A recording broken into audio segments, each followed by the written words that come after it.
Hello, everybody, and welcome to that show right there, College Sports Today, as we welcome you into the studio. Terry Norvell here.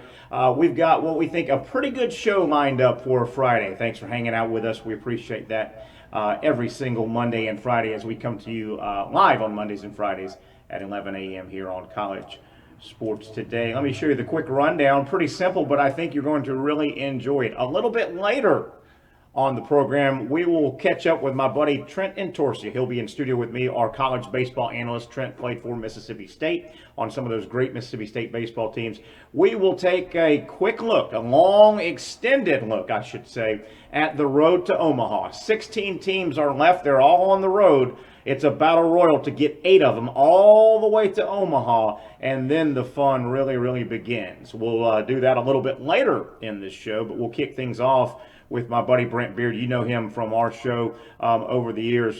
Brent, I want to bring him on and kind of look around the landscape of college football, kind of a look around and a lot of Southern topics we'll talk about. But there's a lot of stuff going on as we're getting closer. You see right there, 78 days until that glorious Saturday, August 28th, the official kickoff of college football season. So that's the rundown as we welcome my buddy Brent Beard here to the program. Brent, how are you, my friend? I'm doing fine. Good to be with you today. The great thing is, Terry, we've got even that first Saturday would be week 0. Yeah. So we're excited about that. And then, now get this, the following week, and people may miss this, is normally the Labor Day weekend week starts on Thursday. Well, this year, on September the 1st, which is a Wednesday, UAB has a game on ESPN. So, look, we've got, hey, can you handle Wednesday, Thursday, Friday, Saturday, Sunday, and Monday of Labor Day week? That is a beautiful thing that you are dropping on us. And like you said, there's good games all those days. I mean, Bill Clark at UAB, everybody should watch him. He may be your next head football coach at a power school. And I can't wait. That August 28th, the kickoff day, there's several games. Right out of the gate, Big Ten. You've got Nebraska and Illinois going at it in a game that really counts in the Big Ten. Scott Frost needs a win, and what's his name? I'm drawing a blank. The old Arkansas coach is at Illinois now. Brett Bielema. Brett Bielema is at Illinois, where he belongs. He belongs in the Big Ten, I think. He's a Big Ten kind of guy. But it's great stuff. Brent, we saw the rundown a moment ago. I want to hit 4 or 5 topics with you as we look around college football with Brent Beard. Brent, let's start in Athens. I want to say the last 2 weeks have been really good, with some bad, with some I don't know. Boy, it's been a really up and down 2 weeks around the Georgia football program. Talk about it a little bit.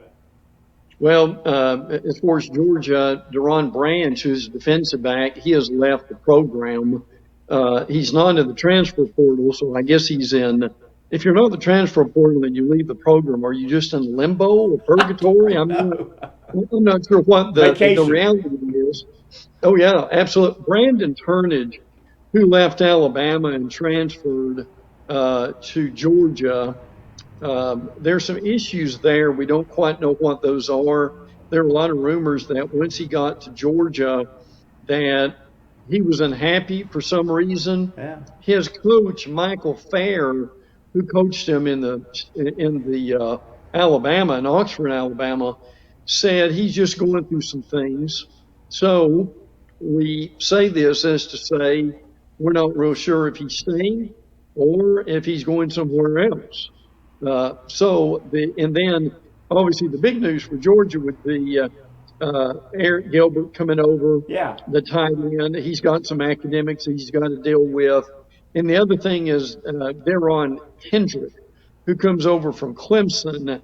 Now, he's got some legal issues to deal with. Yeah. They found him in his car in possession of a gun that was the law enforcement folks took a dim view of that. He has some marijuana on him.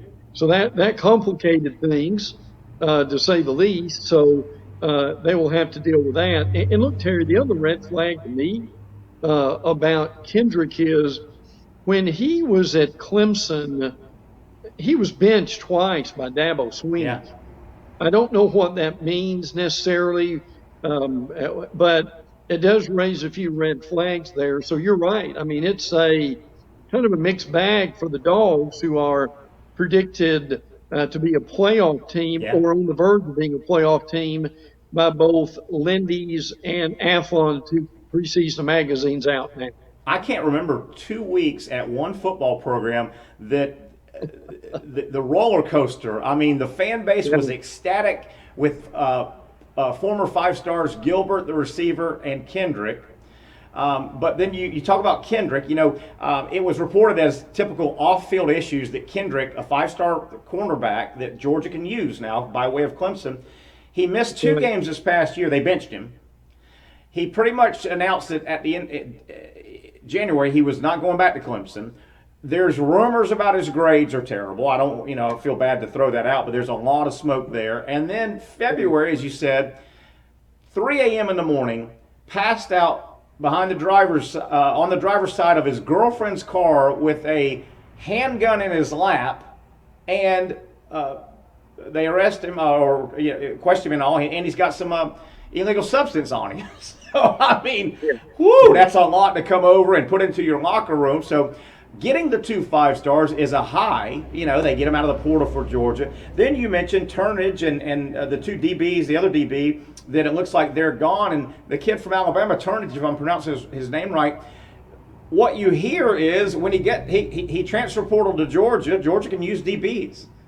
That Absolutely. All of a sudden he looks up, Brent, and after he went over to Georgia, Georgia brings in the Smith kid from West Virginia, and they bring in Kendrick from Clemson. All these are secondary players, and the kid Smith from West Virginia, his former West Virginia DB coach is the new coach at Georgia. My God, there's a lot of stuff going on in that defensive back room in Athens. 2 things here. One, the best get that they've got is Tyke Smith, who comes over from West Virginia. Yeah. See, this kid at West Virginia, Terry, was he wasn't just a conference All-American. He was a national All-American, third team, and this guy can really play. Now, here's the other thing, and I did a segment with our friend Travis Reier this week of Bama Online. He made a great point about this. He said, look, what these guys forget is, and look, this is true when you played and the 20 years before you played, is anybody they bring in, the coach is always looking to upgrade on whoever they brought in, right? So it's not like this is a surprise to anybody. That's the way it works. Yeah. It's a unique situation. Georgia lost, I think, 6 of their top 8 secondary players, safeties and cornerbacks. A ton of newness, a new coach. Last thing, it's just interesting at Georgia, and you wonder how all this dynamic's going to work in the locker room. Before we get off Georgia, the roller coaster continued, and I hate to say decommits, but another low point the last several days for Georgia. 2 5-star high school commitments to Georgia. Alexander, the big defensive back, and defensive tackle, and an athlete by the name of Bowie, I believe his name is, just a great athlete. 2 5-stars have now decommitted from Georgia, and that doesn't mean it's going to stick, but boy, what a roller coaster, good, bad, and somewhere in between the last 2 weeks have been in Athens. Brent, it's such an ugly story. Don't want to spend a lot of time on it, but boy, more LSU stuff coming out, and it just seems like, and I don't want to bury Coach Orgeron, but man, it seems like the LSU administration is going to great lengths to find fall guy after fall guy after fall guy to insulate Coach Orgeron. Darius Geis now has been excommunicated from the program and the record books. But boy, it just seems like LSU is going to great lengths. If you've got to go to that many great lengths to say Orgeron is okay, does that mean he's not okay in terms of his fingerprint on all that messy sexual assault allegation and stuff? LSU just seems like they're just covering to be covering to be covering. Well, and we need to remind our viewers that, again, this is not just a NCAA booster gave $1,000 handshake to a player This is a Title IX investigation, and you've got Department of Justice type things involved here. Look, Terry and I aren't attorneys. We're not going to pretend to be, but our point is this is serious stuff. So they've got to investigate everything that is out there right now.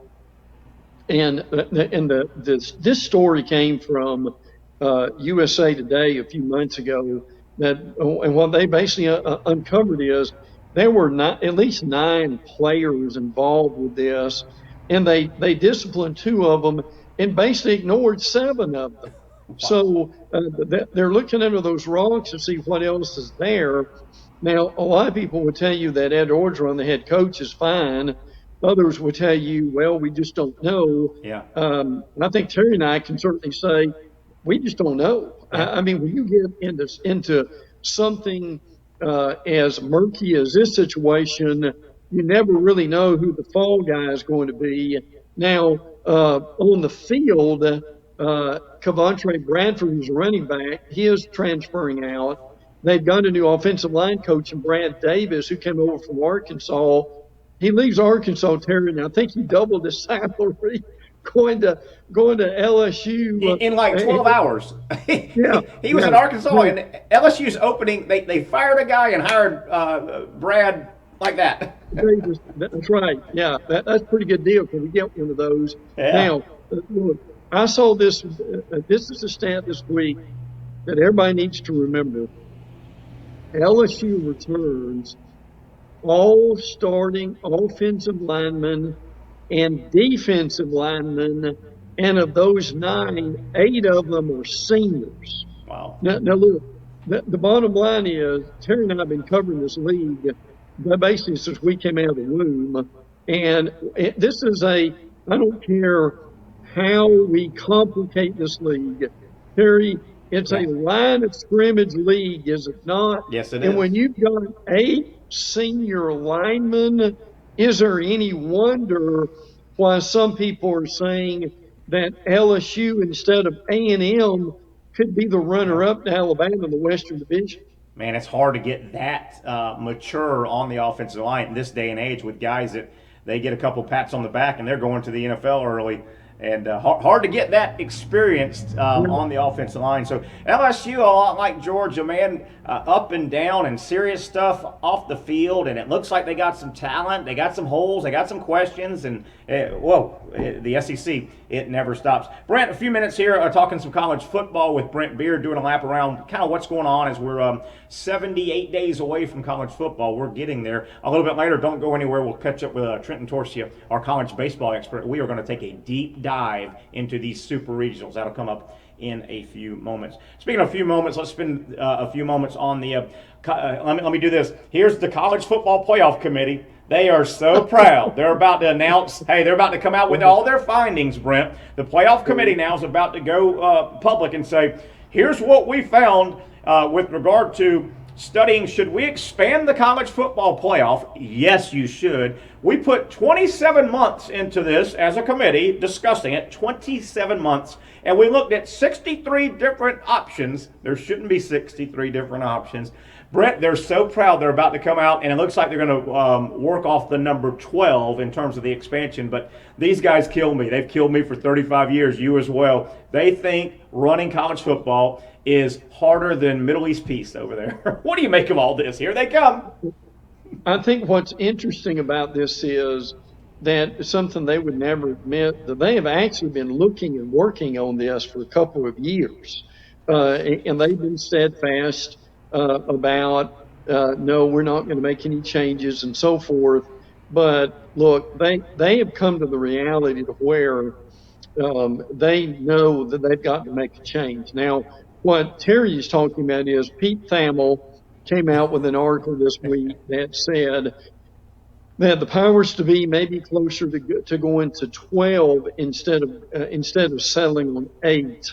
So that, because it being a slow week, besides baseball and softball, Yeah. has captured a lot of people's attention. Now, but I think the nuts and bolts, this is what we need to be aware of. There's a big time meeting in Chicago on the 17th and 18th of July.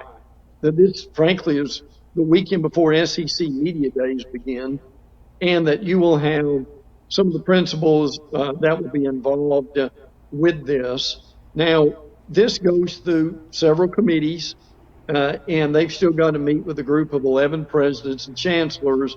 And again, we never know what they're going to decide with this. But what we understand on this situation is, Terry, is if they go to 12, your top four would get a bye, and then 5 through 8 would play 9 through 12 at home sites. I love it. Now, you and I both know the Bowls won't like that, and No. that they'll want to get involved somehow.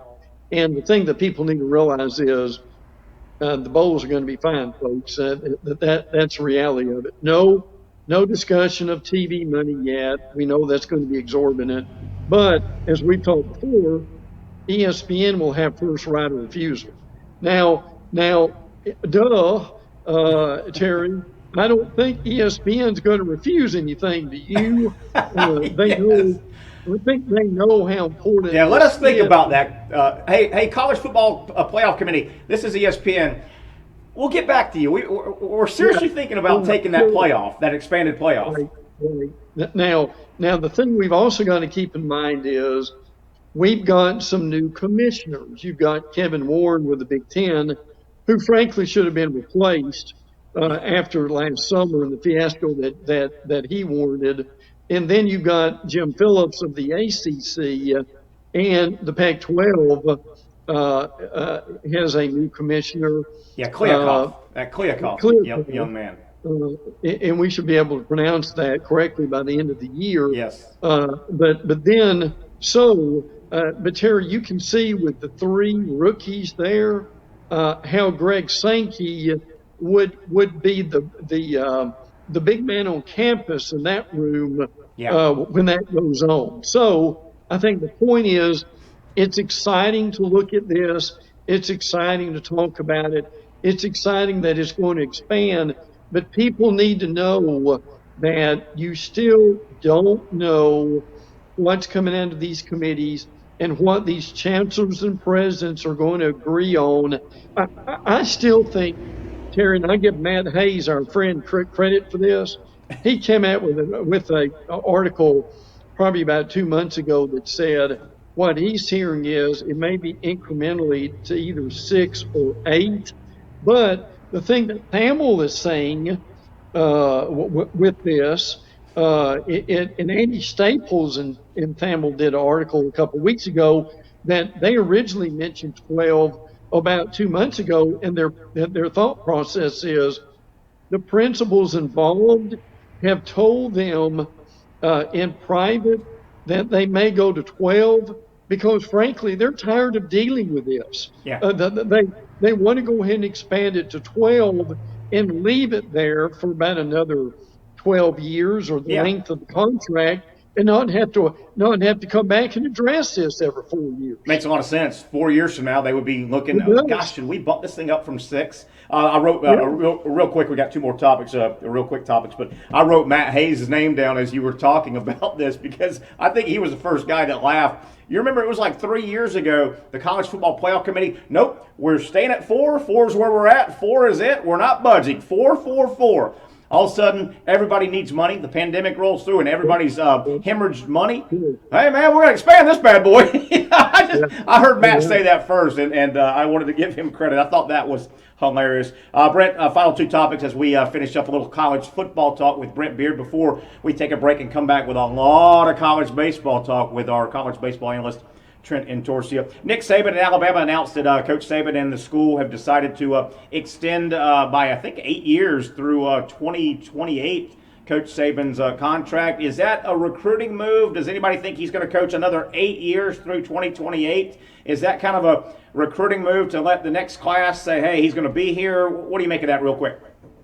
The bottom line for Nick Saban is everything he does, including the paper clips in his administrative assistant's desk, has something to do with recruiting.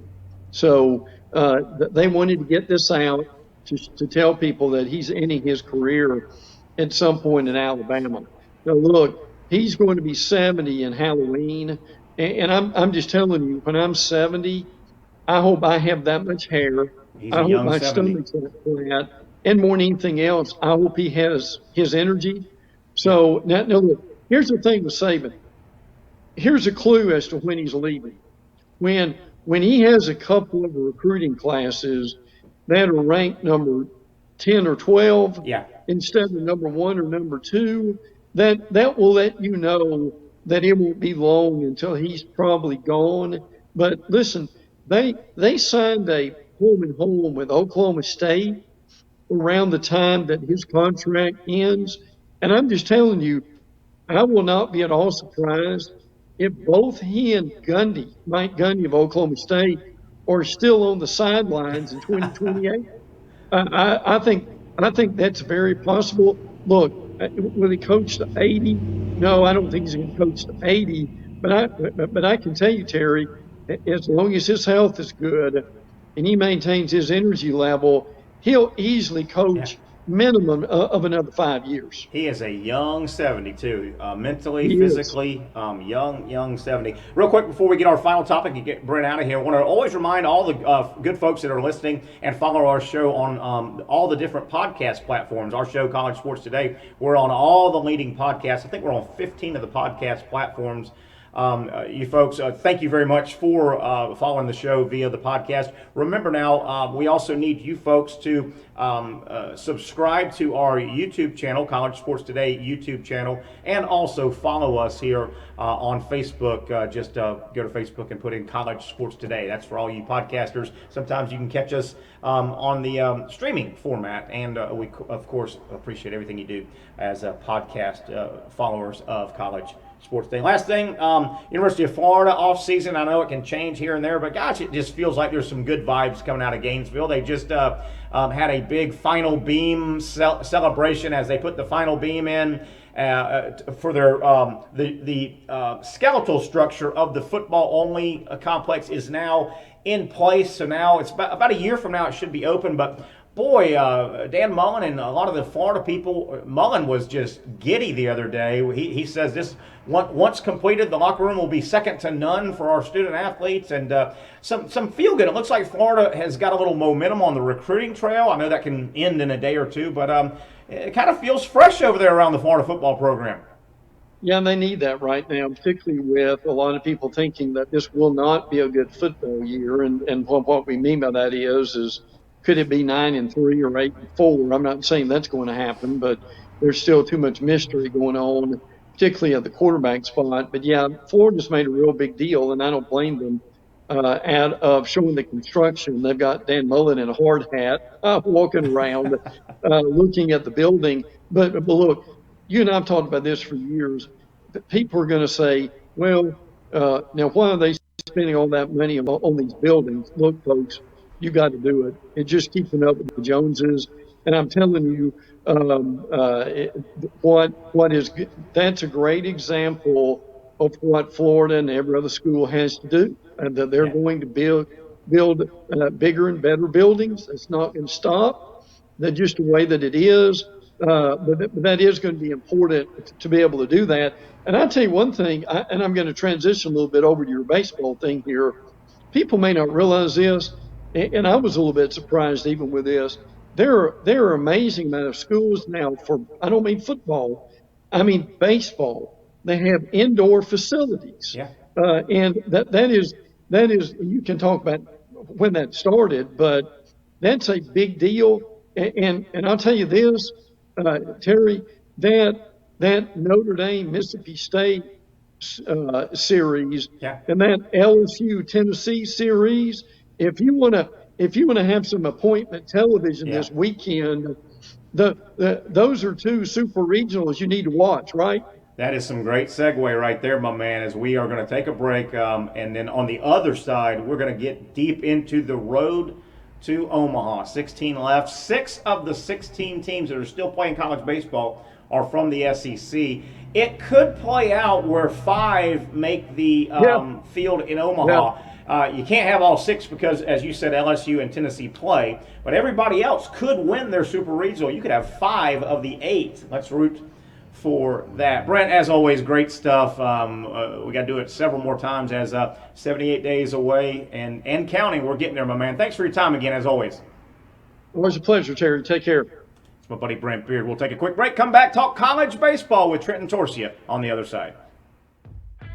Let me take a moment to thank some of the wonderful sponsors that make college sports today with the head ball coach Steve Spurrier, Shane Matthews, and Terry Norvell possible. The official seafood restaurants of the show are Sliders Oyster Bar in Neptune Beach and their sister restaurants, Safe Harbor Seafood Restaurant of Mayport and the new Safe Harbor Seafood Restaurant location in Crescent Beach.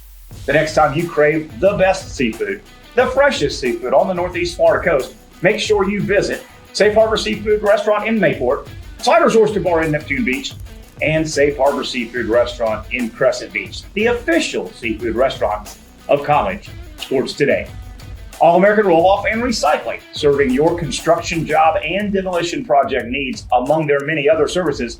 All-American Roll-Off and Recycling is ready to work with you on your next project anywhere throughout the Northeast Florida and surrounding areas. Visit their website, all-americanrolloff.com, or call them at 904-503-1410.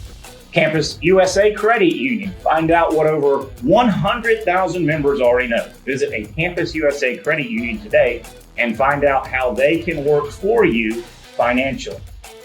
If you would like to advertise your business right here on College Sports Today with Coach Spurrier, Shane Matthews, and me, Terry Norvell, then simply drop me an email at tnsportsjacks@yahoo.com and I'll be sure to make that happen. Thanks again to our great show sponsors. Now let's get back to more College Sports Today. Back we are here on College Sports Today. Of course, you saw the sponsors that make this show happen, including those guys right there, Vida de Luis, the official tequila of College Sports Today, made in Tequila, Mexico. You are not a real tequila if you're not made in Tequila, Mexico. You will find that carried inside Spurrier's Gridiron Grill and all throughout the state of Florida. Ask for it by name. If it's not in your favorite restaurant or watering hole package store, have them contact VitaDeLuis.com. We thank Vida de Luis and all of our sponsors that make this show happen. Welcome back. We promised some college baseball. Great time a moment ago with Brent Beard talking and catching up on what's going on in the world of college football. But I promised our college baseball analyst, Trenton Torsia, by way of Mississippi State, the old Bulldog, who wore the maroon, joins us. We're going to go over a bunch of baseball. Trent, how you doing? Thank you. I know you enjoyed regional action over in Starkville. I was in Starkville for the weekend. I stayed the extra day that was for weather, and I'll tell you what, though, they do it right there because everybody was streaming a game. So not only are you watching your team, they're like, what's the Ole Miss Southern Miss score, and you know what's going on in Arkansas? What about Vandy? And it's just great, and the atmosphere was electric, as it was in many of the venues. Because it was 100% capacity. Absolutely. It was just beautiful. I know Starkville looked wonderful.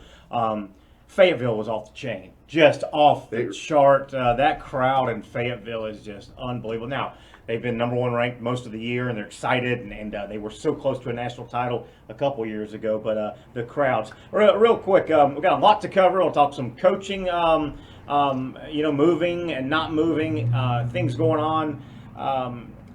But the SEC right now, there are 16 teams left. Okay, 8 super regionals, two are super regionals, 2 times 8, 16. 16 left.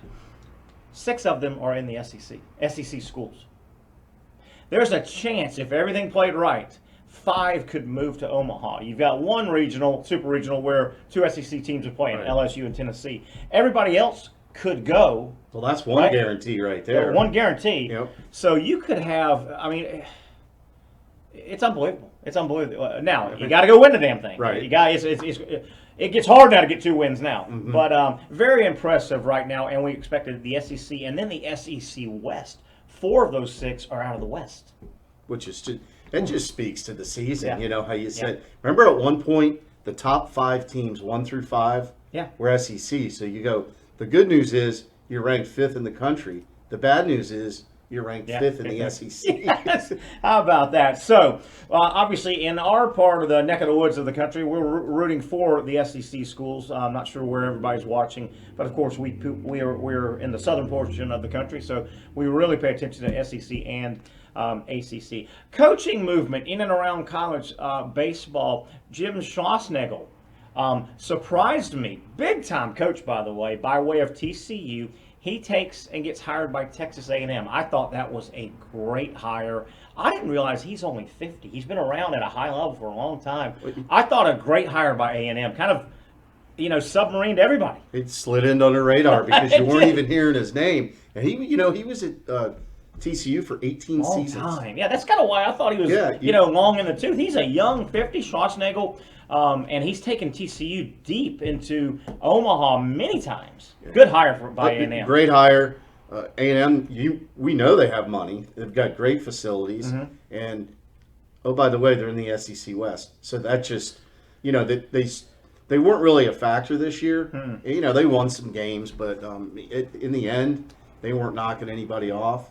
I look for them to improve immediately. I would agree with that. Texas, the state of Texas had a hell of a year. I mean, they're still playing deep. You got Texas Tech and Texas. The boys are playing deep into the season. Don't we talk about Texas Tech every single year? Oh, my goodness gracious. I love Tim Tadlock, the coach there, and they just locked him up. They just normally just smash the ball, and it's tough. It's tough to go in those. I know you've done it. It's tough to go into the state of Texas and go win a regional or super regional. It gets hot, and they, some of them play on turf out there. I thought that was a good hire there. Childress at A&M, gosh darn, they were just in the World Series and ranked number 1. It seems like yesterday, and now I guess it was 5 or 6 years ago. But, right. It looked like it was yesterday. But I think it was time. I think it was time Yeah. for him, though. Yeah. I mean, there was talk every year, and what ends up happening after that length of time, it just gets a little stale. Mm-hmm. And winning cures everything, right? Yeah. But they're not. They weren't even. They haven't been beating on the door in the last few years. So to your point, 5-6 years ago you made a good run. It's time to make a change. Yeah, interesting how that happens. More quick coaching discussion in and around the world of college baseball before we break down these regionals here and give you some thoughts on what we think might happen and some news and notes. Looks like LSU now at our taping time that they're in heavy talks with Pat Casey, the retired coach formerly of Oregon State who won 3 titles there. Might be a snag, though. Casey, and this was 5 or 6 years ago, and I hate to bring this up and I don't want to dwell on it, but he had a player, a great star pitcher 5 or 6 years ago, 3 or 4 years ago, that admitted to and had a sexual assault charge against him where he was a young guy, and I'm not saying it's an excuse. He was about 15 years old, and he did some inappropriate things with, I think, a 4-year-old niece, and he admitted to it and did time and stuff, but... Yeah. That all reared its head while he was still on the team, and he was suspended for a long time. And Casey kind of brought him back in post. You remember that? It was kind of ugly. I don't want to get deep into it. It's an ugly scene. I remember when it played out. He was a great baseball player, but Coach Casey, that's a real sticky, serious situation. LSU, not that this should factor. This should be considered for any school, but LSU is mired in a sexual assaults, allegation, Title IX, athletic, almost wide situation. You wonder how much LSU can really kind of talk to Casey. I don't know. It's going to play out. Not that I don't know. You talk about it. Yeah. Well, I mean, I don't know that you can afford any more negative publicity. Yeah. I mean, we talked basically all year about the things going on within the basketball program. Then it becomes athletic wide. Mm-hmm. And then it's been quiet, right? Because it's kind of a quiet period. Yeah. But this will ramp it back up in a hurry. Yeah, so we'll see how that plays out. Before Casey's name popped up, Kevin O'Sullivan at Florida, his name was thrown out. I think it was more fans started saying, we would love to have that guy. Well, we'd love to have Nick Saban. We'd love to have Bill Belichick. But Sully came out on Thursday and has announced through a release from the University of Florida, hey, I'm the Florida's coach, the Gators coach, and I'm looking forward to getting the Gators back. So Schlossnagle, A&M, LSU, we'll see where they go. Florida, stamped out rumors, but the offseason has started early. We've got 16 teams still playing, but some schools are home and they are and they are trying to fill some spots. Trent, let's get into a regional play. Let me throw one thing out, and I want to get your thoughts. And this is not just because old baseball guys here. We are now basically in the NCAA baseball tournament. We're in the equivalent of the Sweet 16, right? There are 16 teams left. Right. March Madness, the NCAA basketball tournament, certainly they have their own Sweet 16 as they're paring down. Am I correct? To me, if you are right now in baseball, still standing, one of the 16 still standing, Sweet 16, it sure seems a lot harder in baseball to get to the Sweet 16 than in basketball. Well, am I right in that? It just seems think tough. about 2 wins in basketball, And you're there. So first of all, in baseball, you've got to get in the tournament, Yes. right? So you've got to get into a regional tournament, and then you have to win at least 3 games. Yeah. So if you go Yeah. 3 straight, you win in 3. Yeah. You come through the losers bracket. It just seems. You talk about. Am I right about Johnny this? Bulls? No, you're absolutely right. And it that- seems like we're sitting in the baseball Sweet 16, but it's also called the Super Regional. It seems like the baseball boys are deeper than the Sweet 16 basketball guys. Most of the time, if you are a favorite in round 1, you're going to win that round 1 game, and you got to win one more to get to the Sweet 16. But it certainly seems like it is a bear to be one of the 16 still standing in baseball compared to basketball. Well, I mean, think of it more this way: if you're a number 1 seed in March Madness, you're playing a 16 seed, right? There's only been one or two losses in the I history. think, yeah. So Yeah. if you're the number 1 team in the country, Arkansas, they didn't have an easy draw at their regional. No. I mean, so every team goes in there, and I'm going to tell you from what I witnessed in Starkville, and they're going to hate me for saying it, especially my buddies in the right field Tiki Lounge Oh, my. area. I think I know where you're going. in Go ahead. Vegas. I think Mississippi State was the worst hitting team in that region, Is that right? Yeah. but the best pitching. Yeah, best pitching. And good pitching beats good hitting. Generally it does, But, yeah. but guess what? Yeah. They had some timely hits, so they kind of proved me wrong, and I got yelled at a little bit for that. I like it. I like it a lot that you get yelled at. Talking hardcore college baseball, as we had a moment ago, Brent Beard on talking some college football. By the way, Coach Spurrier and Shane Matthews both traveling. They will be back in studio on College Sports Today on Monday. So look for the head ball coach and Shane Matthews back with me, Terry Norvell, on Monday. They are both traveling with some work assignments. College regionals, 8 of them scattered around, 16 teams trying to make it to be the final 8. I thought, we can just bounce around here a little bit, I thought the toughest regional going in, and I thought it played out, was that damn Oxford. Yes. I thought Oxford was tough. Ole Miss is good, and they had to fight and call. Southern Miss is good. They hit the crud out of the ball, by You the way. did not want Southern Miss in your region. Woo. And they took They remind me of those old Texas Tech teams from the last 5 or 6 Yeah. years. They just knocked the cover off the ball. and they took the University of Mississippi to the limit, didn't they? Woo! And by the way, they were down big in that final game. 9-0. Yeah, and they roared back to lose. I think it was 12-9 was the final. Yeah, came back and A lot got of it. heart. They actually, and I talked about it a lot over the weekend, they had a great shot at hosting Yes, themselves. they did. Yes, they did. Let me go ahead and pull up real quick the schedule for people that don't know. You folks that are listening on all the podcast platforms, we'll walk you through it as well. People watching, you'll see it here in a second. But here's what we got. We've got 8 super regionals, 2 teams each. 8 super regionals, 16 teams standing. 4 of the super regionals get started on Friday. The other 4 get started on Saturday, so half and half. Okay, but Saturday, all 8 of them will be playing. Yeah. Nobody will be eliminated. So here we go, Trent. Let's throw this schedule up here. These are the 4 super regionals that start on Friday. NC State will travel to the number 1 team in the nation, Arkansas. East Carolina at Vanderbilt. That's also a Friday start. Stanford, Texas Tech. The closest, if you go by seeds, that's an 8 and a 9. And then the 4th Friday game series that starts, Ole Miss has to travel 2/3 of the country to Tucson, Arizona. Pretty good little trip there. So those 4 get started Friday. Start there with NC State.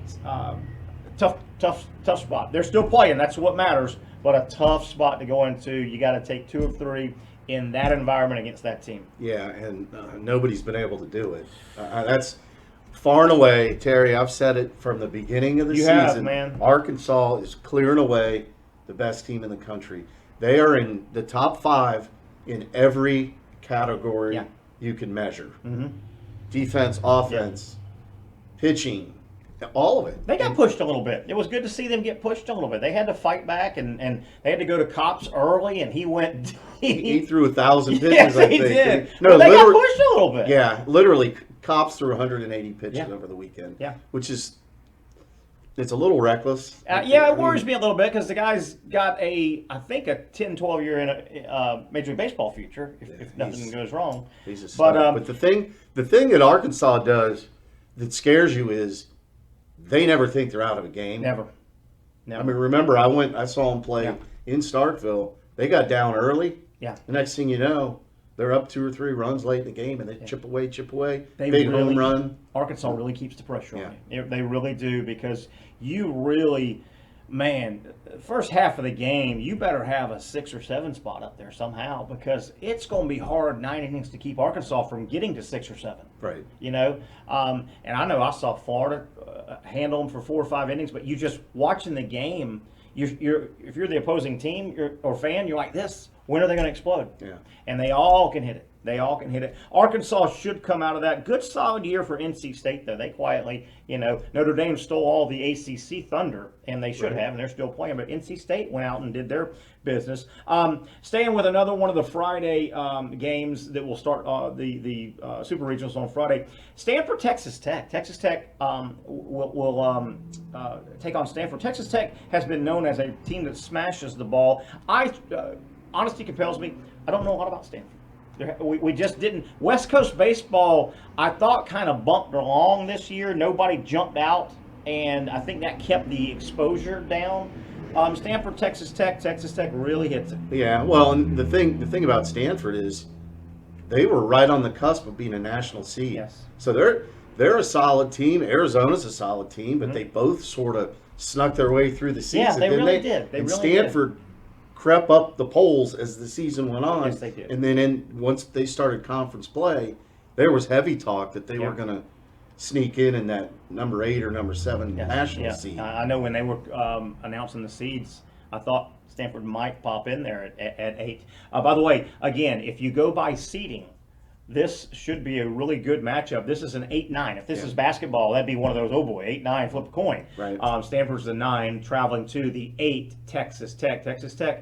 Stanford, a incredible history in college baseball. Texas Tech has got a really good last 15 years of college baseball. They can hammer it, to your point. They really hit it. They really hit it. Let's go next to the Tucson, the Tucson Regional. Arizona, another one of those quiet, I know they're 43-15, if you'd call that quiet, but quiet West Coast. The West Coast just wasn't noisy. Oregon was the highest ranked team for most of the year from the West Coast, and they settled into that 7-8, 7-8, 6-7-8, and they got knocked out. We'll get to them in a minute. But Arizona will host Ole Miss. Ole Miss, my goodness, Nikhazy.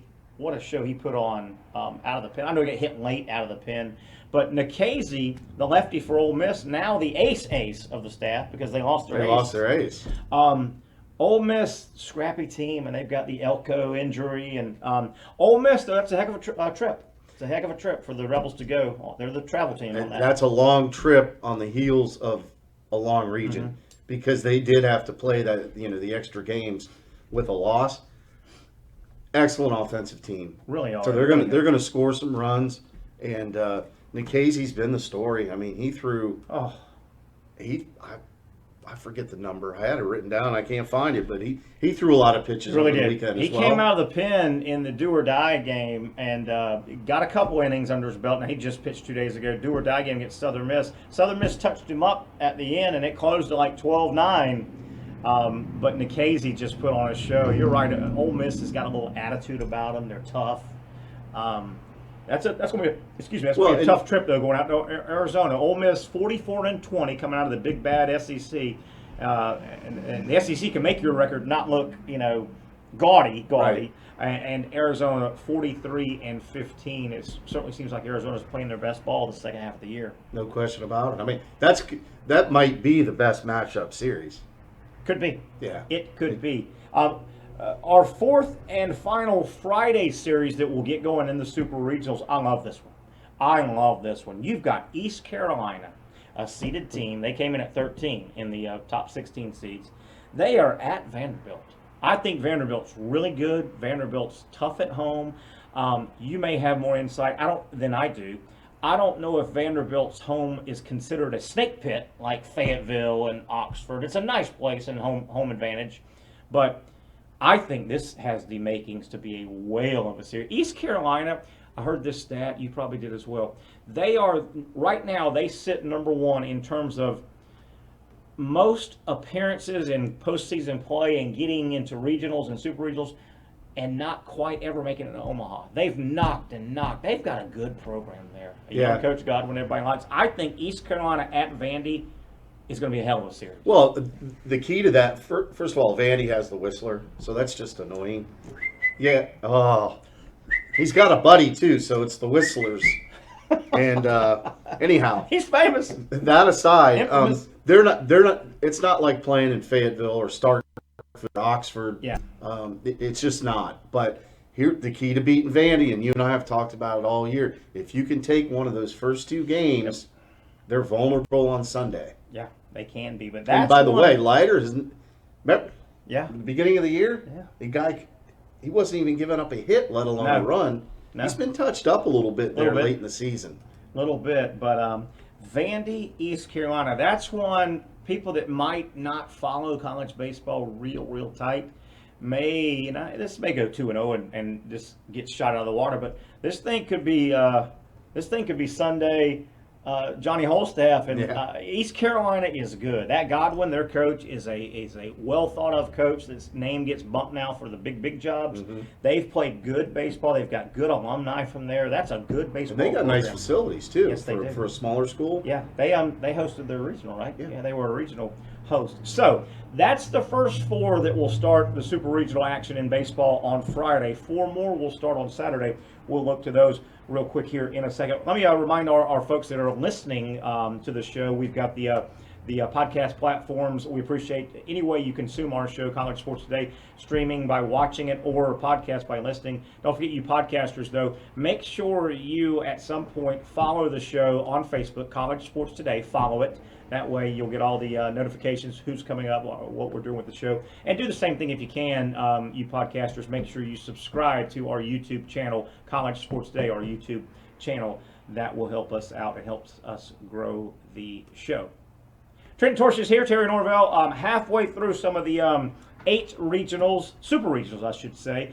Okay, let me move a screen here, and let's flip, Trent. Saturday. 4 big-time, and here they are, 4 big-time super regional matchups scattered all over, and some interesting ones. You see South Florida. We'll get to them in a moment. They go to Austin. Dallas Baptist will go to Columbia, but play Virginia. We'll talk about that in a moment. LSU, I guess the Cinderella story. We'll talk about LSU and South Florida here in a minute, but LSU refusing to end their season and their career, their head coach, Paul Maneri. LSU will go to Knoxville, SEC versus SEC, and Notre Dame. Link Jarrett has done a great job at Notre Dame after doing a great job at Greensboro. He's a guy I think that's name is going to get called for a big base. Not that Notre Dame's not a big school, obviously, power school. They're not a baseball power. Fair, that's fair. Notre Dame at Starkville. That just sounds funny to me. That does sound funny. Notre Dame's going to Starkville. Yeah. The Fighting Irish going to Starkville. So let's get back on screen here, Trent. Let's start with South Florida. And they will go to Texas. What a story. What a story. You know, going way back at the start of the regionals, the Cinderella of all Cinderella was JU. JU, 3-15 in conference play, 13-29 overall, whatever they were. A couple long losing streaks. 2 losing streaks over 10 games, but JU wins their ASUN tournament and they get in. That overshadowed South Florida. And I don't even know if you know this. So I had to look this up. South Florida finished their regular season 24-26. They were under 500, had to win their conference tournament to get in. Well, they did. They won their conference tournament. They got sent to Gainesville, and damn if they didn't win the regional in Gainesville. So they have added 7. They came in with 24 wins. They're at 31. They won 4 in their conference, 4-1 and 3-1. South Florida is the story. If there's no LSU, we'll get to LSU in a minute. What about the Bulls? What about the Bulls? Well, and they beat Florida in Gainesville, and they beat Miami. Amazing. So they just took care of business. Amazing. And I followed everything pretty closely, but this one in particular, because the talk was, Florida getting bounced Sure. 2 straight, and Sure. why, and that's a shame, and it should, because they were the consensus number 1 preseason Absolutely. by everybody. And you Absolutely. said this, and I'll remind you. You said, I hate this. Yeah. Everybody's got them number 1. tough. There's so much pressure, In any and sport. it's hard to Any sport. quote run the table, if you will. It really is. USF goes in. USF does some damage. has several Gator transfers too to make it even sweeter. They went in and got that first win over Florida. But what a neat story! It's a great story. What a neat story! And tip of the cap to the coaching staffs like JU, like South Florida. Hard to keep your team engaged. You roll in to your conference tournament. You've gotten roughed up all year. You got eyeballs. Yeah. Man, that team, I don't know if we can handle them. They beat us, and they beat us. Hard to keep them engaged. Well, and then you go into Gainesville just happy to be there, right? Mm-hmm. Mm-hmm. Hey, we're just happy to be here. We had no chance unless we went on a little roll. Maybe a little confidence gets built, and you go in there and do a good job. Yeah. It's great to be able to play in Austin, Texas, because it's a fantastic place to play on the road. Nice. But it's a shame they have to go play at Austin, Texas. So South Texas Florida pretty dang good. at Texas. Texas needed this season, I think. Obviously, Texas, the incredible history, and Gustafson and Garrido, and the incredible history. Tough job. David Pierce got that job after Garrido. Tough job now. He followed 2 munches. Yeah. Right? And they bounced a little bit there under him. They haven't been Texas. He needed this year. They finished second in the nation. They got the 2nd seed. Now he needs to win this super regional. But I think Texas needed this to get back. And remember, Texas was in that big tournament Yes. at the preseason tournament, Hell of a tournament. and I believe they went 0-3. I think they did. And then Because you the look- SEC roughed them up. And Everybody. then they all beat them, and I think the only SEC loss was Mississippi State losing to, I believe it was TCU. I think think so. about all those teams that were in that preseason My tournament. God, that's a precursor. That was a precursor. No question. Great The job by the It was committee. basically Arkansas and the Mississippi schools against Texas. Well, Arkansas and the Mississippi schools and Texas. Yeah. And Texas Tech. Good series. One other thing before we move on from this region, super regional, the one in Texas.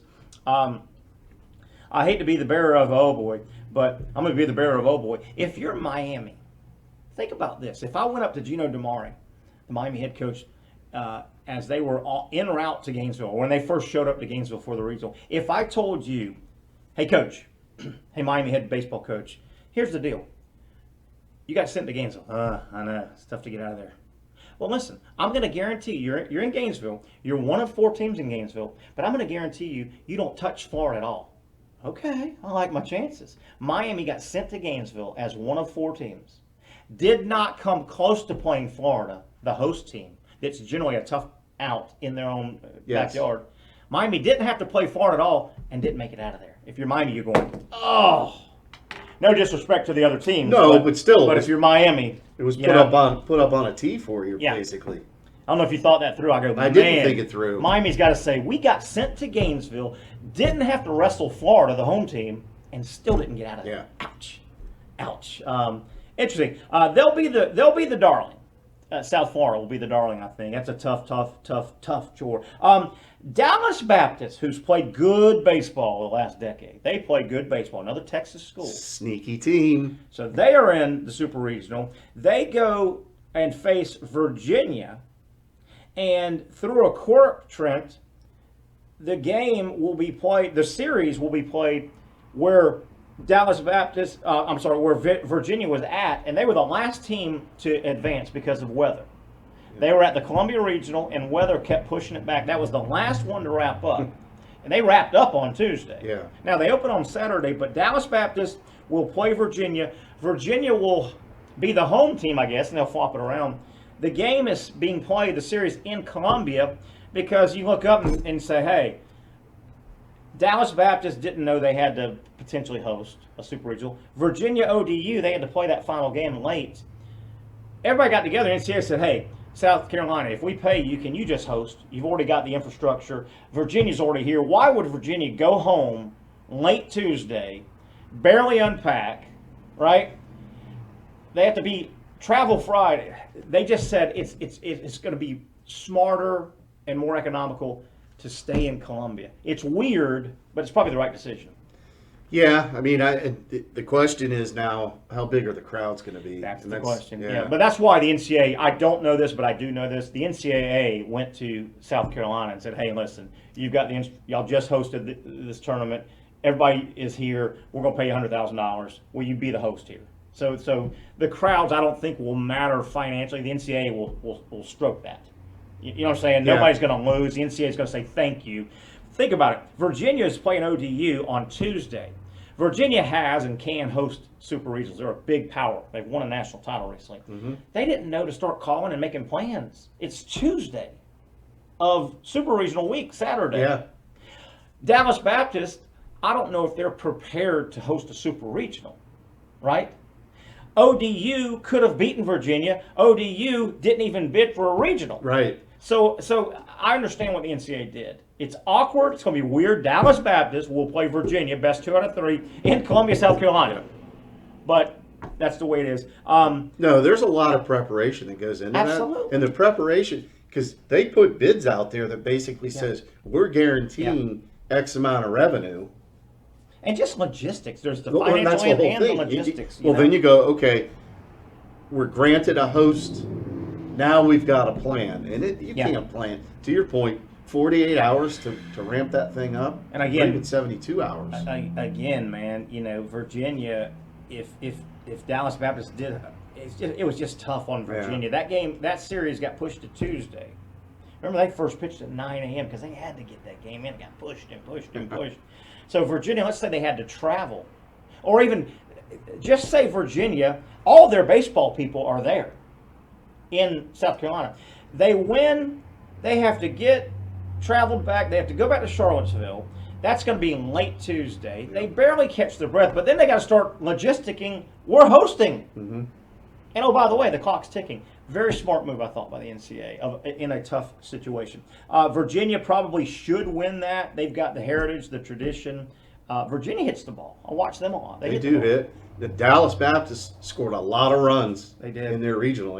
They could flat out hit. And their they've been regional, able to hit. Their regional got a little chippy too, and I like that Dallas Baptist didn't back off. Oregon State. They played Oregon State and got a little chippy out there in that regional. They were pimping home runs. Yes, they were. Yeah. There one guy really pimped a home run. Which, by the way, since we're on that, can I bring it up? Go ahead. One of my topics is I'm a former pitcher, right? And I'm a baseball purist, admittedly.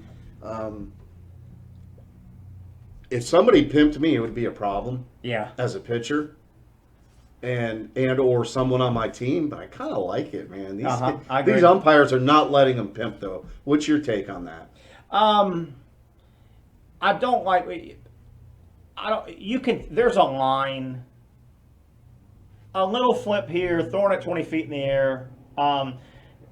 Your Dion hopping down first base. There's a little bit of a line. 2 hops, okay. Hopping like a bunny all the way to first base. Yeah. And now the thing that's come into play as well with the home run hitter is the stamp on first base. Home plate. I'm sorry, home plate. Keep it in the realm. I get it. We're in a more boisterous era than we were 20, 30, 40. I get it a little bit, but I think the pitcher, other than a fist pump or a little jawing, what can a pitcher do? Is he going to do backflips or, the pitcher doesn't know. Is he going to throw his glove up in the air or something? Maybe at the end, the last out of the game. Maybe. Probably. But Maybe.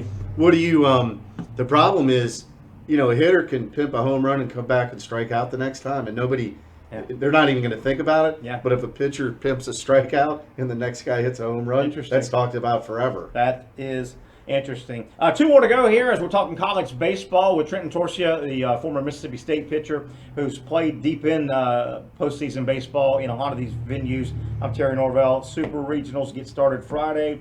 Saturday will be a crazy day. All 8 will be going on. They'll overlap that one day, right? Because Yeah, the Friday will start, the Saturday will start, and they overlap. A lot of baseball coming up. Next, let's talk about LSU at Tennessee. LSU goes way out to the West Coast, and they win an improbable regional. They get paired up with Tennessee, one of the hotter teams. Before we get diving into this, I have read several times, several places this week, tickets to that regional. Tennessee only seats about 4,000. They haven't had their big rebuild yet. It's coming probably. Great crowd now. Tennessee has adopted, the fans of Tennessee have really adopted this baseball team. It'll be packed. Word has it that tickets are going for $500. $500. You know LSU is going to find their way in. No question. This is a historic last go around for Paul Maneri. You know LSU Pretty fans. close to home, right? Close to It's home. not terrible. That might be, Tennessee might need to look, and they probably have, bringing in some temporary bleachers. LSU fan will find their purple and gold ass a way into that Lindsey Nelson Stadium. Yeah. Tennessee has been a great story, buried a little bit. They're not a traditional baseball power. And The Vols are Grand Slam here and theatrics there, and there, Vitello's was he was a hot topic to leave them, and he came out and said, I'm not going anywhere. That's a hell of a coach right there, and he built that thing up in a hurry. he's that blueprint of the college baseball coach now. That still young, flat stomach guy can go out and throw BP. Guy can go hit a little bit at the end of BP. Hey, give me 5, coach. Yeah. Stirs them up. Knows when to relates to the player still. Knows when to jaw. Knows when to be a buddy. Mm-hmm. He's that modern. Not that there's anything wrong with the older Dave coach, but he's not that sit next to the cooler, take your notes, turn in your lineup. They're hands-on. He's that hands-on young coach. And boy, has that fan base fallen in love with Tennessee baseball. Yeah, and they really snuck into elite power this did. year because Sure did. I'm going, wait a minute. Tennessee's all of a sudden they're in the top 10. They're not that good. And they Well, now and they went- I've watched a lot of them Same here. down the stretch, and they are a solid club. I read this morning, prepping for this show, Tennessee had the lowest team ERA in the SEC. That surprised me. They hit the ball. They hit the grand slam, and they'll gap 1 in the ninth. Lowest team ERA. Really kind of surprised me a little bit. In a conference, it can hit a little bit. Is LSU not the spitting image of Mike Martin and FSU 2-3 years ago when it was announced Martin was shutting it down? They didn't have a great regular season, did FSU that year. They snuck into the tournament. Their bats got red hot and took them to Omaha. Is that not LSU this year? Yeah. I didn't know LSU was going to get in. Remember, they were 1 and done in the They were- SEC tournament. And they were a bubble team. They were, Absolutely. if I remember correctly, now depending on who you talked to or read, last 5 in. Yes, they were. Absolutely, they were. So- And you wonder, I hope this doesn't factor, but it's human. It has to. If Maneri had not announced retirement, do they get that bid? Oh, what an interesting thought. Do they get that in? Because, they were, don't forget, Georgia beat them 4-1, I think, in the first round of the SEC. Yeah. And Georgia needed 1 more win to get in. Well, that was part of the talk too. Was Yeah. Georgia beat LSU? That might got them in. Does Georgia go instead of LSU? What a great point, man! I did not think about that. Yeah, but LSU, wow, they hung around with Oregon, and there was a late game balk that played into the LSU win way out in Oregon. They had to go way out there. Impressive. That's going to be a fun one. That is going to be a fun one. The crowd, it won't be anywhere near the biggest crowd because that stadium, that's going to be a boisterous crowd. I'm telling you, you'll see a ton of Tennessee Orange. They're the home team in Knoxville. You are going to see some purple and gold. LSU No question. fan will get into that stadium. I guarantee you. Wouldn't you agree? No question about it. I mean, their fanfare. I kind of wish that was in Baton Rouge. If that thing was in Baton Rouge, what a crowd that would be. No disrespect to Tennessee. Not but at you're all. right. But 4,000 you Yeah. deserve better. Yeah, yeah. Their capacity's in that 4,000 range because again, Tennessee hasn't had their rebuild. Mississippi State and Arkansas and LSU and now Florida and Ole Miss, they've all had their redo, and they're they can go from 15, at least 15 to 8 or 9 in all of them. Tennessee hasn't had their redo, right? Their big build out. So as I understand it, asses in seats as it stands, 4,200 or so. I bet you they're going to find a few more bleachers, but I guarantee you that a standing room only or no seat or something. But LSU is going to represent to send off their coach. There may be a makeshift left field lounge, Yes, you know. there may be. Push, pull, and drag behind the fence line just to watch some baseball. Hey, and that big old football stadium somewhere nearby. They may sell top row, look over, Oh, funny. Yeah. get you another 1,000. I can't wait for that. That's one of the Saturday. And then we get to the final one. Notre Dame. Boy, they've had a good, solid, consistent year. Link Jarrett, I think this is his first year there. Yeah. First year, Link Jarrett, the old FSU shortstop, got into coaching, played a little pro ball, but he wasn't going to the major leagues. Went and cut his teeth at UNC Greensboro, got the Notre Dame job, and they've been consistently in the top 10. They won the ACC, right? Right. Yeah. Notre Dame travels to Starkville, takes on Mississippi State. Mississippi State, what was the SEC tournament? I don't even think they could have cared less if the bus driver had gone right instead of left and missed Hoover. But you think that's been forgotten, the SEC tournament? Oh, you think? Did that worry you? That didn't worry me one bit. Mississippi State, one of those top 4 seeds all year, and I thought they didn't need. No, it did worry in terms of what? Like the national seed might have been hangover. No, there's too many veterans on that team. Yeah. Right. I mean, you got your Rowdy Jordan, Tanner Allen. Been there forever, by the way. Doesn't it seem like they've been there for 15 years? Yes. And, didn't they play on? Weren't they freshmen on your team in '85? Yeah, possibly. We'll get to Mississippi State in a moment. Do you know much? I don't know much about Notre Dame. I know they've been consistent all year. ACC's good, not great as a conference this year. Good, solid, but not. The ACC has been better top to bottom. Yeah, the knock on them is they've not played the top 25 teams throughout the season. Yeah. But they still, you win ball games, and it's baseball, man. You're down to a 3-game series. Oh. Anything can happen. I know it's a cliche, but they're balanced. So I looked at their statistics because somebody published batting order, ERA, home runs, doubles, triples, saves. They are almost identical statistics to Mississippi State. Really? They're within like eeriness. Both teams are hitting. I think one of them's hitting 281 as a team. The other one's hitting 283. No, I know Notre Dame. I saw some highlights, and with that, you saw some stat highlights. I know they've got 2 or 3 guys that bash the ball. They got a 3, 4, 5 kind of guys, 20 dongs kind of guys. You know what else I love about Notre Dame? Obviously, I haven't seen much Notre Dame baseball. Nobody has, unless you're a Notre Dame fan or live in the area. Over the years, they haven't been a baseball power. You knew this was going to happen, but I've seen a lot of their highlights this year. They wear the Golden Dome batting helmets. I mean, they're the golden. They had to be Golden Domers. Just like their foot. They probably just have their football helmets with no mask. Yeah, but it's just beautiful. It's just beautiful. They got some bashers though in the middle of that lineup. They do, and they were in Starkville 2 or 3 years ago, and took that thing to the limit. Yeah. So they're comfortable in the atmosphere because the atmosphere is bonkers. It's going to be absolutely. Nuts. It'll be nuts. There may be 15,000. It will be nuts. What about? And I want you to break down Mississippi State. What about power Division I baseball this year in the state of Mississippi?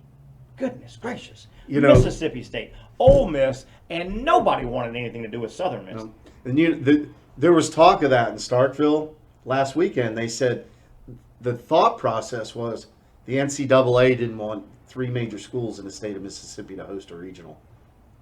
Because they, like I said earlier in the show, I thought they had a legitimate chance to host. And there's Southern Miss, you know this. They've got a little bit of baseball tradition. They've made the tournament. Hell, they've rolled into Gainesville and knocked Florida out one year. It's a long time ago. They've done that before. No, and I said this because they were all the mocks were coming out, and they had them going to Starkville. And as a Mississippi State alumni and fan, I didn't want that. No.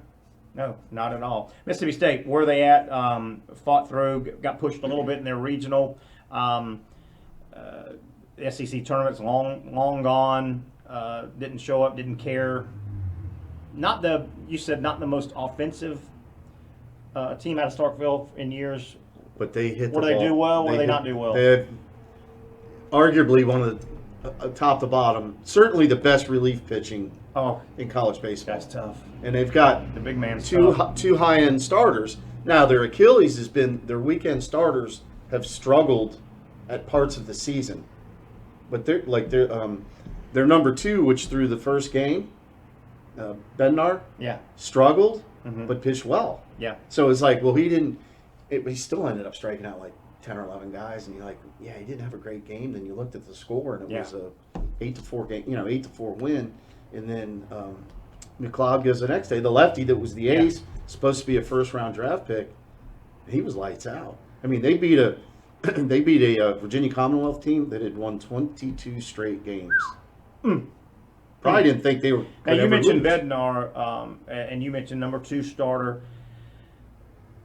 We can just look several nights ago to the softball tournament. You can't be messing around with let's hold the one now. Alabama held Montana Fouts the other night. FSU beat them. Yeah. And I think it come back to bite Alabama in the ass. When you've got that hot arm, I don't expect. Do you expect any of that? Hold the one in where we're at now. No. Hold the one. You can't do that. No, You because just you're can't do not that. you're not playing the 4 seed. No. But even if you did that, look at it. Look at a USF that rolls out as the Yeah. 4 seed and wins the region. It's the interesting thing about this time, since you're going to be short leashed with your starting pitching, Mhm. and the key for any of these teams is to get into bullpens early. If you get that game 1 Friday or game that one, game 1 ooh. Saturday, if you get into the bullpen and the first 3 innings, Brutal. then all of a sudden, and you're in a tight game, Yeah.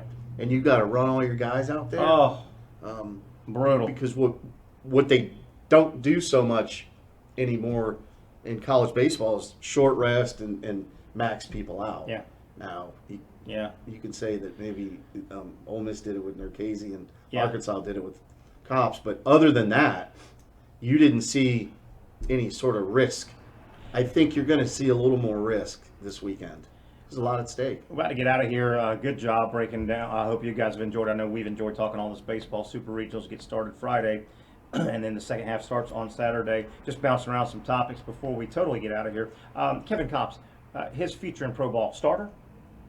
He's showing he can get. I mean, do you draft a guy that high and pay him a ton of money where he's going to go, and do you say let's No, turn him into you- every fifth day guy, or do you say let's see if he can help us win 3 games a week? Yeah, I mean, two What does he schools of do? thought. He's a bounce back guy, I obviously. know. Obviously, his arm's For rubber. a power pitcher. I know. Which is odd. But I think if you're going to go that high in the draft, they're going to, first of all, your first year this year, you're not going to pitch that much. I mean, you might pitch 10 innings. You've had a long season. They're going to ramp you up Yeah. to be a starter to see. Yeah. And you may start out at the beginning of the season, out of spring training, your pitch count's 30 pitches today. Yeah. Yeah. Come hell or high It'd be water. interesting to see what he does in I- pro ball. Where he settles at in pro ball. He could do either one. Think about what he did. Preseason, if you and I went out to Vegas and said, let's put some numbers down on who's going to be the pitcher of the year in the SEC preseason, you and I would have arm wrestled for Rocker, Leiter, Leiter, Rocker, Rocker, Leiter, Leiter, Rocker. I mean, they got all the pub. Yeah. All the pub. Kevin Copps was the pitcher of the year. No question. Probably the MVP if you could separate position, and probably the MVP in the SEC. He was the pitcher of the year, not Kumar, not Leiter. Yeah. Copps. And damn, you looked up the other day, they ran him in, what, 1 out in the 3rd inning. Here he comes. Yeah. And he just goes, and he just goes. And he Well, and the other guy's Landon Sims from Mississippi State. Oh, God, he's He's almost, Cops has almost made him the forgotten guy. Absolutely. But I'm going to tell you, that guy's been Nasty. filthy all season nasty. long. He's that burly, thick dude, comes in just blowing it, man, and he's got that attitude. Now, as we get out of here, exciting times. Can't wait. Guys like me and you are just loving life. I just wanted to double check it. I did. They will reseed when the 8 get out to Omaha. They reseed them, okay, and they put them in 2 brackets. I still contend that Arkansas and Vandy are the 2 best teams I've seen all year. It takes a lot to win. Looking ahead a little bit, if Arkansas and Vandy, and I'm not disrespecting anybody else, but it'll be interesting. Vandy was the 4 national seed. They weren't 1 or 2. Right. Be interesting to see if Arkansas and Vandy make it to Omaha. Are they going to be split up or on the same side? Because if they're on the same side, if you're somebody trying to win it in the other side, you don't have to wrestle both of them. You have to wrestle one of them, right? Yeah. If they're in the same side of 4 and you're on that side, you're probably going to wrestle both of them. Yeah, which is that's not fun. Yeah, that's not fun. When was it? 2 years ago, we had it was Mississippi State, Oregon State, and Florida, Arkansas on the other side. Right. Remember that? Yes. Yes. And 3 out of 4. My gosh! And then Oregon State. Yeah. they won it all. That's another storyline that will be played, particularly if Arkansas makes it next week. My God, Arkansas was a foul ball away. Yeah. 2 out in the 9th over Oregon State. It was you could not have, Trent, all the baseball you played, you could not have thrown a ball up and projected where it's going to come down to be caught in a worse spot on a baseball field, fair or foul. Right. Right? It got thrown up. But Arkansas was first baseman, goes back, foul territory. Second baseman goes over like they're taught, foul territory. Right fielder flying in like he's taught, and it goes between them all. Yeah. And Oregon State, catch the ball, national champion Arkansas. Miss the ball, Oregon State rallies, ties it, and wins it. Yeah. Brutal. Yeah, we talked about that for a while too, didn't we? Brutal. We talked, and I know we're bouncing around to get out of here. I said way back, I said Arkansas got pushed a little bit. You know who pushed them? Nebraska. Yeah. Dave Van Horn came from Nebraska. The coach of Nebraska played shortstop for Dave Van Horn. Nebraska pushed them. They really, really did. Thoughts on where this thing goes into Omaha? I'm not asking you to name all 8, but Arkansas, the odds on. Yeah. But there's a lot of good teams under Arkansas. I'll promise you that. I know that. I think Final thoughts. I think the SEC will be well represented. Now, are they going to get 5 teams in? That's not out of the realm of possibility. No. If I'm predicting, I think 3, maybe 4. It's going to take some doing for somebody, NC State, to take 2 or 3 from Arkansas in Fayetteville. It's going to take some doing, Notre Dame, to take 2 or 3 from Mississippi State in Starkville. Because those crowds will be ridiculous. It's going to be East Carolina's going to have to play great baseball. Flawless. They're good, but great baseball to take 2 of 3 over Vandy in Nashville. So there's 3 odds. You take those odds, SEC. Tennessee, LSU, somebody's going, right? And that leaves Ole Miss taking a nasty trip out to Tucson, right? Well, there's a chance you're right. The SEC could fill up some spots out there in that final 8 in Omaha. What am I missing? Anything we need to get to before we get out of here? I don't think so. I know you and I are going to watch a ton of baseball. Woo! I'm going to be, since we're taping, we can say this, right? I'm going to be tuning in to the national championship women's softball game. Yeah, it's been fun. That is a great event. It's just a great time. If you love ball and bat sports. How about those crowds? They had 12,000 the other night. And it looks bigger. I know. It looks bigger. I guess because the field is tight and, but yeah, they're putting 13,000 for softball. Softballs are growing leaps and bounds, and it's a fun sport. It's been a fun show. Hope you enjoyed it, you folks watching on the stream. Also, all your podcasters we're on the leading 15 podcast platforms. We thank you for consuming the show that way as well. Remember, podcasters, please do us a favor. Follow us on Facebook, College Sports Today, and also follow us by subscribing to our YouTube channel, College Sports Today. That helps us grow the show, and sometimes you can. Instead of listening to us, watch us. We got pretty faces. So we'll prove that. That'll wrap it up for Trenton Torsia. I'm Terry Norvell. Hope you enjoyed today's show. Brent Beard talking college football early. Trenton Torsia bringing us home with some college baseball. Now, Monday, we're right back here as we are every Monday and Friday year-round, 11 a.m. for College Sports Today. Steve Spurrier, Coach Spurrier, is back in studio along with Shane Matthews. A lot to go over the weekend. We'll talk all about it on Monday, the next edition of College Sports Today.